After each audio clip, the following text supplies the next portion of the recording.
ঝাল লাগবে? বন্ধু কোথাকার ফুচকা খালি ছেলে ঝাল লাগে চলে রাস্তা দিয়ে করলিস বাড়িতে জায়গা দিছে না বারে এইটা তো সেই দেখছি রে এই লে আপনি একটা খান না না, আমি খাবো না, আমার ওসব ভালো লাগে না, তুমি খাও। কারণ আমি খাই দিছি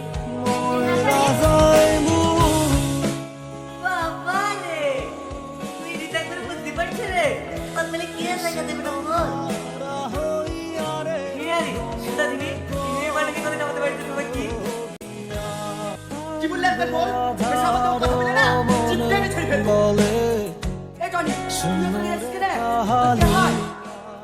এভাবে টর্চারে মেয়েকে ঘরে বেরোতে লোক দুটো কথা বলবে উল্টোটা কথা বললো মানে? ও আমার বাড়িতে আছে, ওকে তো দেখাই পাচ্ছি কেন? গায়ে বাজবে না তুমি তো চেনে না জানে না এবার একটা মেয়েকে পজি করে রেখে দিছি ওটা তোর বউ নাকি হ্যাঁ, ওটা আমার বউ, ওর পেটে যে বাচ্চা আছে সেটাও আমার। আর তোদের কাছে শুক্রান আছে? উল্টোপাল্টা কথা শুনি না, একটা ছেলেকে গঙ্গায় টেনে ভাসিয়ে দেবো, কারণ বাপ বাঁচাতে পারবে না। এই চলো। দিলা জ্বালা